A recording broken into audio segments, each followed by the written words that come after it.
I think that when somebody is in a stressful situation, it becomes even more difficult to focus on self-care than normal, right? So because if you're stressed out, chances are you don't have time available to you and you don't have financial resources available to you because that's all part of why you're stressed. Right. So if I don't have time and I don't have money, how am I going to get out of this vicious cycle of ignoring myself in this process, right? And I think that a lot of people can relate to this because they know that, like, oh, I would go to the gym if I had time to go to the gym. I would make myself a healthy meal if I had time to prep food or go grocery shopping, but I don't have the time. Or if I had the money to do that, instead, I'm subsisting on McDonald's when I can get it, and that's it. So if somebody's in that situation, how do they get out of the vicious cycle and start to focus on their self-care? Do you have any tips, tricks for that, resources to get somebody going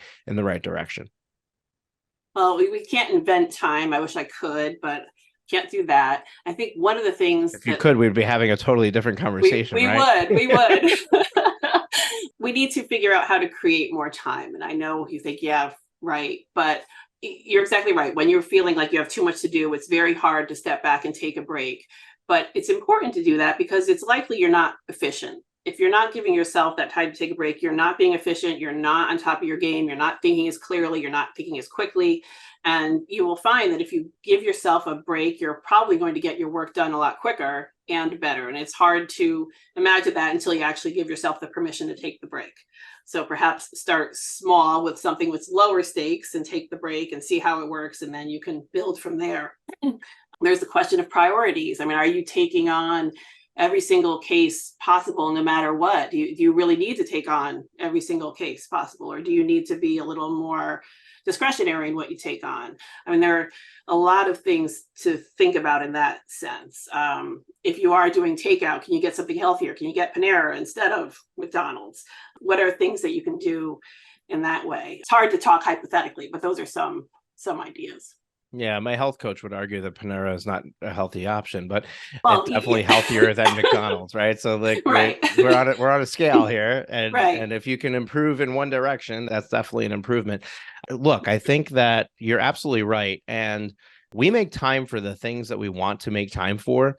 When you're in this vicious cycle, it's hard to exit out of it. But I definitely have a number of times where I decided that I'm going to focus on something. One time I decided that I'm going to compete in a sprint triathlon. And what that did was is it gave me, and it was 8 weeks before the race, right? So it's not like, oh, I was getting into this long-term commitment. For 8 weeks, I needed to focus an hour and a half of my day on physical activity in order to prepare for it. I found a podcast on triathlon training, and in it he talked about how he has this beginner 8-week training program, which I turned around and purchased and just followed his program. And for 8 weeks I made that a priority, and I was able to push off other things and move other things around to make that happen. When I work with our law firm clients, one of the first things that we deal with is time management, because they can't do the exercises I'm telling them to do because it takes time. So the first thing we have to do is we have to free some time up.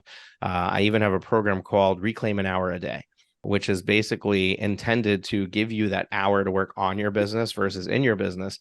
But I would argue that the same way you can create that 1 hour, you can create a second hour as well to get physically active, to start focusing on yourself, or even doing a better job with being more intentional with what you fuel you put in your body, what you eat, or being more intentional with getting sleep.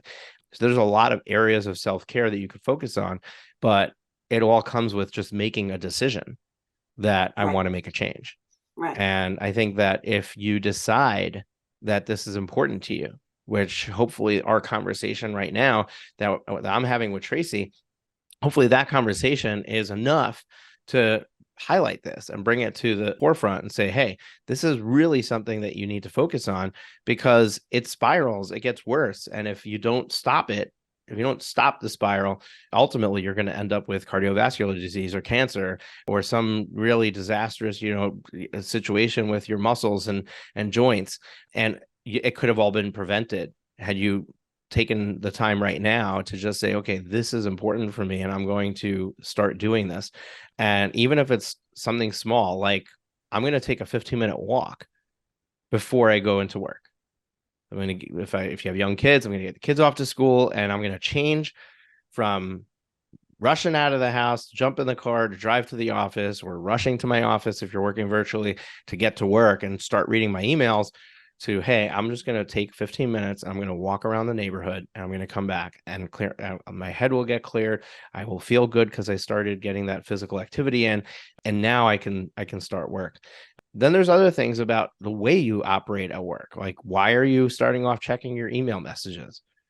Right? So many of us start our day that way, but it's the worst day from a productivity standpoint, worst way from a productivity standpoint to start your day. If you start with reading your emails, you get lost in the black hole of response for the next 3 hours, when instead you want to own your day. You want to have a list of things that you're going to do. And at some point, your emails need to get checked, whether it's you or an assistant checking them. And we can argue that it should be an executive assistant. But at some point, you can check your email. But why not start with something productive? Why not start with something on your to-do list, get knocking it out and knowing I've already started to own this day.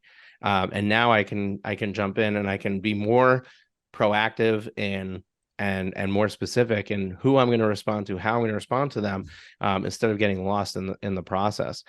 So hopefully, from my perspective, that's some things that you can do, piggybacking on what Traci shared, to start moving the needle on self-care, which all begins with just making the decision that you want to do something about it.